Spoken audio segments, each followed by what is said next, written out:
Welcome to Divisionalysis. I'm Fog. In the last video I gave you an oversimplified take on damage. Today I'm going to talk about the dangers of oversimplifying. Let's go.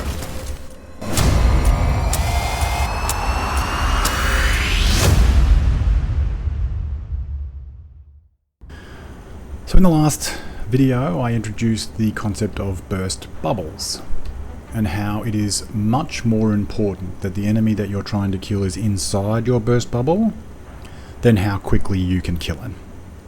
Once you've accounted for all of your margin of error, if you can say that I can kill an elite, then that's enough for heroic level. There is very, very little difference between having a damage that is at this level as it is to this level, and the amount of investment in damage that you have to make in order to make that level. The only time that it makes a difference is when you level up. And at heroic level, the point of leveling up to the level where I can say that I can kill a named elite, when you're only encountering them 1 to 2% of the time, is not worth it. Now the same can be said for even at the lower levels. There are plenty of people who can go around and complete heroic missions with a burst bubble that is only this size. There is no difference between the additional damage that gets you to this size. You still have to reload and still have to kill that enemy anyway. It's only different when you can level up to the next level. It's hard to see this with an assault rifle because of all the variables, but it's much easier to picture when you're thinking about a skill.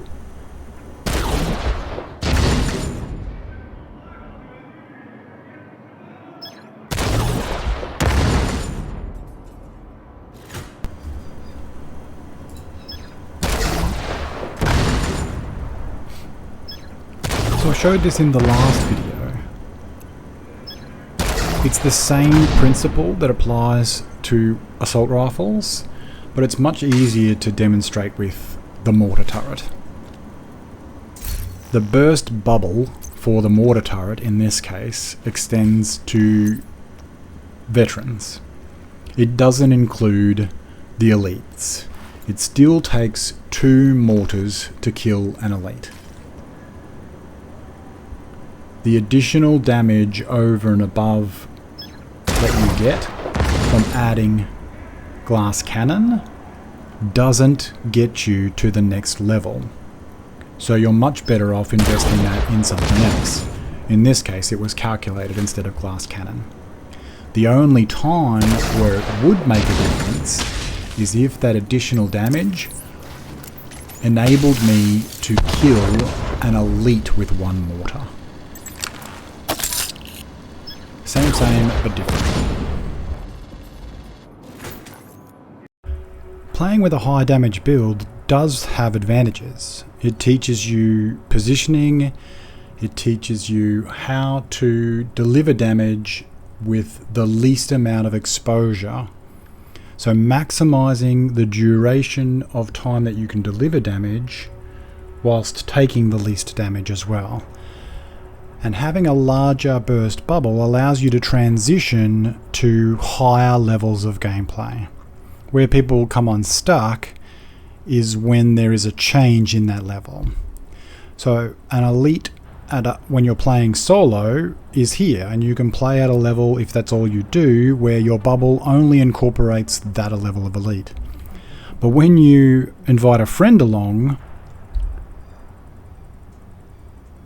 the scaling changes, and with that scaling you need to have a larger bubble, because although you're playing with 2 or 3 or 4 people in your team, it's rare that you're all going to be doing damage on the same enemy.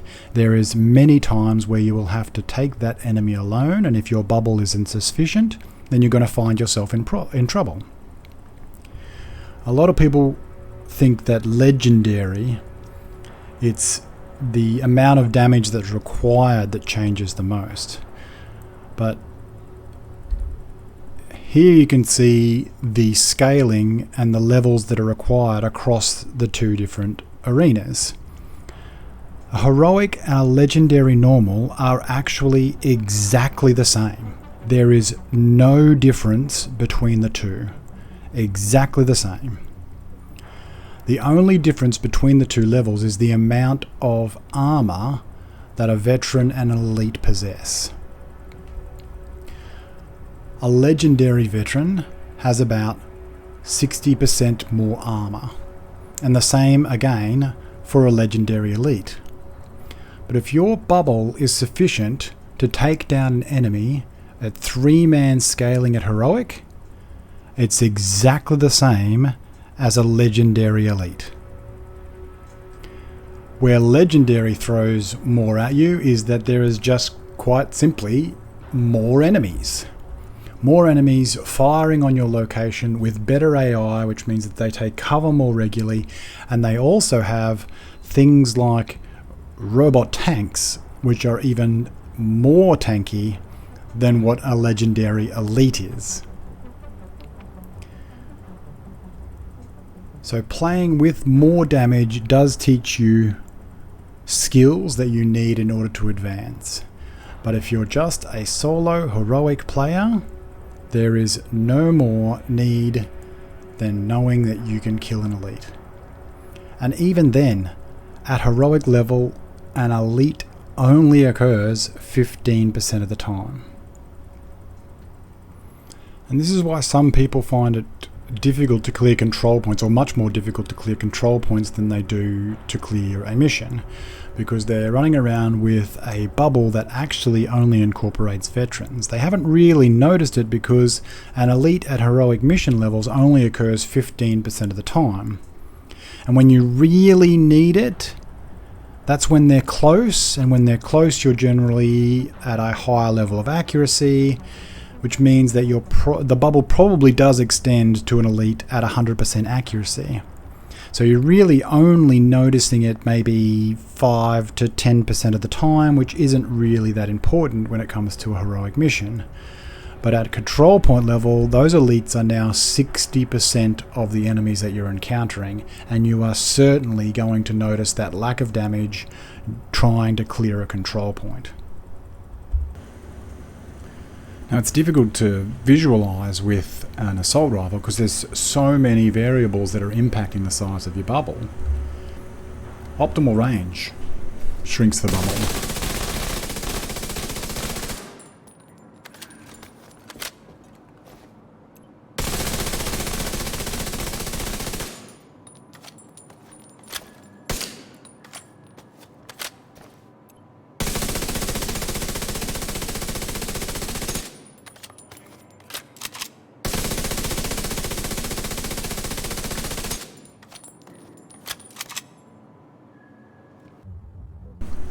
In the last video I showed you how accuracy has a massive impact on the size of your bubble.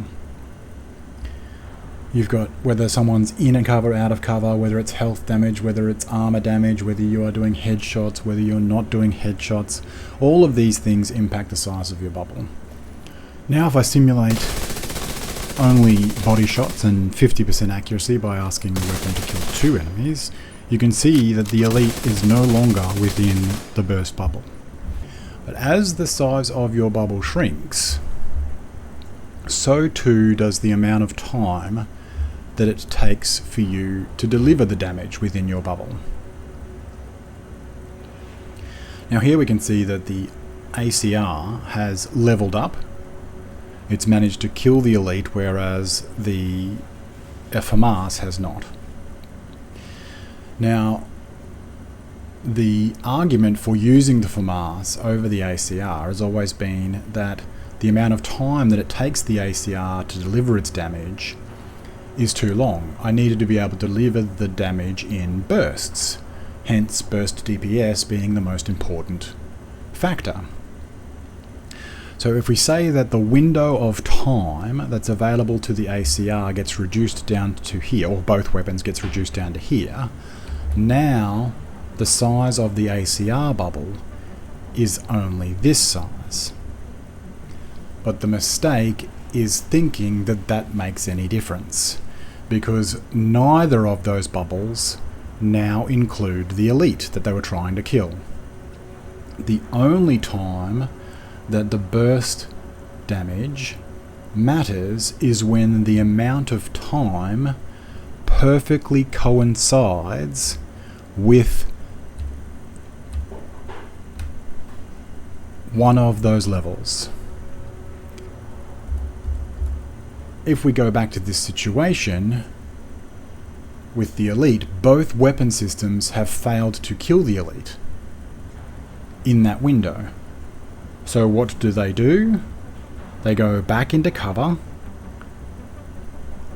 and they reload, come out and do the rest of their damage. So what's more important when the window of time is small is your ability to get back out and start your bubble again. It is the frequency. And when you analyze this over a number of enemies instead of just a single enemy, or breaking it down to a single second, which DPS does, what you realize is that the amount of time saved by delivering your damage quicker is quite often trumped by the frequency with which you can deliver it. That's why the capacitor is able to take down enemies faster than what the FAMAS can.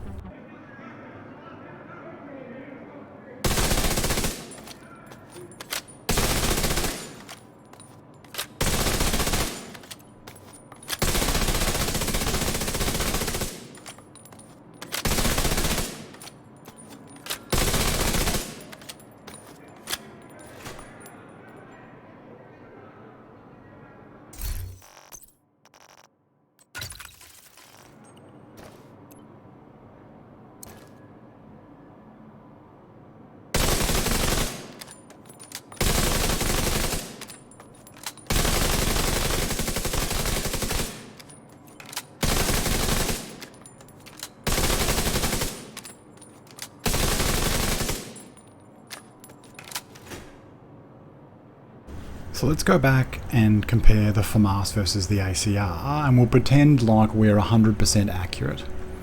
We know that it only really makes a difference if you level up. So for the ACR, it's really only better at these points. And we know that burst DPS only counts when it coincides perfectly with the difference in time of one of those levels. So the FAMAS is better here. So which weapon is better? Well, the other factor is the frequency. So any time that the duration that you are able to do damage is small, then it comes down to the frequency with which you can deliver the damage. And the FAMAS has a 0.2 second faster reload time than the ACR. So it is in fact better during all of this period. A much more interesting comparison is the one between the FAMAS and the Eagle Bearer. The Eagle Bearer has a total magazine damage that is some 30 to 40% larger than what the FAMAS has, meaning that its burst bubble is quite a deal larger than what the FAMAS's is, meaning that it can incorporate a larger number of levels within that burst bubble. But the FAMAS has a higher burst DPS. So the FAMAS is better when the time of exposure corresponds with these periods here. But the Eagle Bearer has a reload speed 0.1 seconds faster than the FAMAS, which would normally mean that it is in fact better during all this period. But the difference in burst DPS when going for an elite, the FAMAS's additional burst DPS, or a faster time to kill, has now trumped the difference in reload speed that the Eagle Bearer possesses. We can also add a damage talent to the FAMAS, increasing its amount of burst DPS, but at the same time we've also added to its burst bubble. So it now gets to add that named enemy to the list of times where its burst DPS makes up for the frequency or the reload time as well. And herein lies the danger of oversimplifying damage in this game. In the last video I told you that burst DPS didn't matter. But now I'm saying that burst DPS does matter. The truth is that they're all entwined, and by they I mean all 4 dimensions of damage. You have your damage per second, you have the total net damage that you can do, you have the frequency with which you can do damage, and you have the duration for which you can do damage. All of these are entwined. As you increase your damage per second counts for less. As you reduce your damage, your burst DPS counts for more. But generally the reason why you've reduced the amount of damage that you're doing is because you've increased your survivability, which in turn has increased the duration of which you can do damage. And what you can see in the firing range that I'm showing you right now is that the difference between these two weapons was more greatly impacted by how I chose to apply the damage than what their inherent damage capabilities were. And now if I go back to the example of the capacitor versus the FAMAS, and instead of using a mixture of elite red bars and purples, if I change this to very hard, and now the only enemy that we're facing has a higher health. They're all now elites.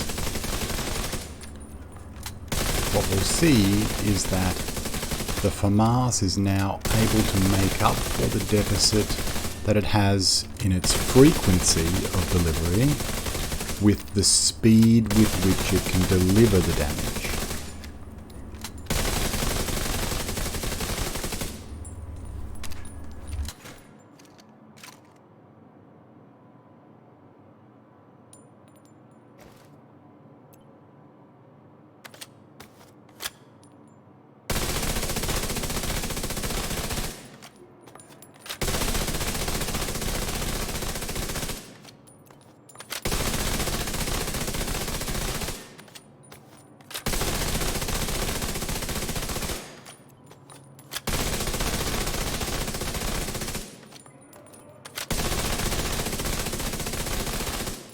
And now both weapons clear the wave in exactly the same amount of time.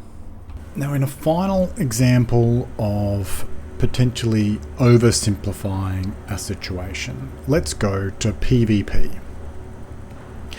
The average player armor is around 1.5 million. Now if we were using a PvE burst bubble, it would look like this, but there are a number of modifiers that take place in PvP that actually reduce your damage down to this. But I don't think anybody will disagree that the average player health is well within the burst bubble of most other players. Now let's say that you have a higher burst DPS than a rogue that you've encountered. Now the truth is that if either one of you had surprised the other, you would not notice the difference in the DPS because the time to kill is so short you wouldn't have time to react to even see the weapon that the other person was using to know the difference.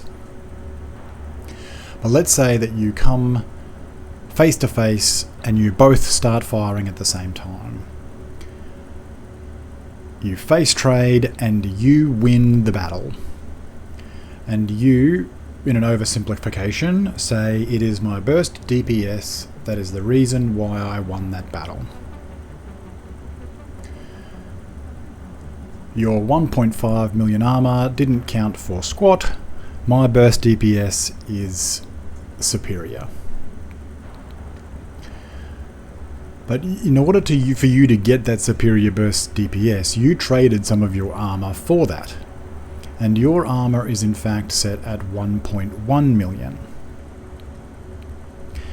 Now, if we actually do the calculations, or in this case just throw another line onto the graph, what you see is that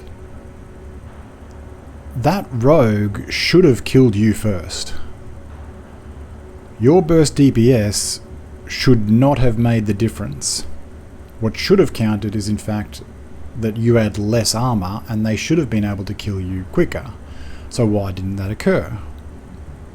And that's because armor is not a health pool. Behind that armor is another 300,000 health that they have to get through in order to kill you. So if we include the 300,000 health and the armor, it now looks like this. But still, that rogue with a lower DPS should have been able to kill you quicker. Why didn't they kill you quicker?